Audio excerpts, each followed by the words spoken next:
நீங்கள் வீடாக இருக்கிறீங்களா இல்லை ஆலயமாக இருக்கிறீங்களா அப்படின்னு ஒரு கேள்வியோடு நான் துவங்குகிறேன். என்ன பிரதர் புதுசாக ஒரு காரியத்தை கேட்குறீங்க அப்படின்னு நினைக்கிறீங்களா?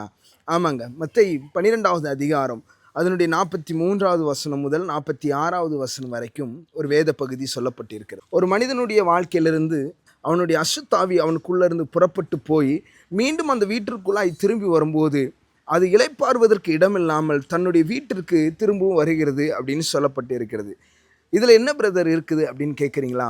ஒரு அசுத்தாவி ஒரு சரீரத்தை விட்டு வெளியே போய் அதுக்கு இளைப்பாறுதல் இல்லை. அப்போ அதுக்கு இளைப்பாறுவதற்கு ஒரு இடம் தேவைப்படுகிறது. இந்த பக்கம் ஆண்டவர் சொல்கிறார், நீங்களே அந்த ஆலயம், நான் அந்த ஆலயத்தில் வாசம் பண்ணுறேன்னு சொல்கிறார். அப்போ நான் ஆலயமாக இருக்கும்போது ஆண்டவர் என்னோடு கூட வாசமாக இருக்கிறாரு. நான் வீடாக இருக்கும்போது பிசாசு வாசம் பண்ணுது, இளைப்பாற நினைக்கிறது. நீங்கள் ஒன்றை புரிந்து கொள்ளணும், நான் ஆண்டவரோடு கூட நான் இருக்கும்போது எனக்கு இளைப்பாறுதல் கிடைக்கும். இல்லை பிசாசு எனக்குள்ளே இருப்பான்னு சொன்னால் எனக்கு இளைப்பாறுதல் கிடையாது, அது பிசாசுக்கு தான் இளைப்பாறுதல். இப்போ நான் கேட்குறேன் மீண்டுமா, நீங்கள் வீடாக இருக்க ஆசைப்படுறீங்களா ஆலயமாக இருக்க ஆசைப்படுறீங்களா? ஆலயமாக இருப்பீங்கன்னா உங்களுக்கு கர்த்தர் இளைப்பாறுதல் தருவார். அப்படி இல்லாட்டினா சமாதானத்தை இழந்து சந்தோஷத்தை இழந்த ஒரு வாழ்க்கையை போல தான் நம்மளுடைய வாழ்க்கை இருக்கும். நீங்கள் சிலரை விசாரித்து பாருங்கள், அசுத்தாவினால் பிடிக்கப்பட்டவருடைய நிலைமைகள் எப்படி இருந்திருக்கிறது என்று சொல்லி வேதமும் நம்மளுக்கு காண்பிக்கிறது.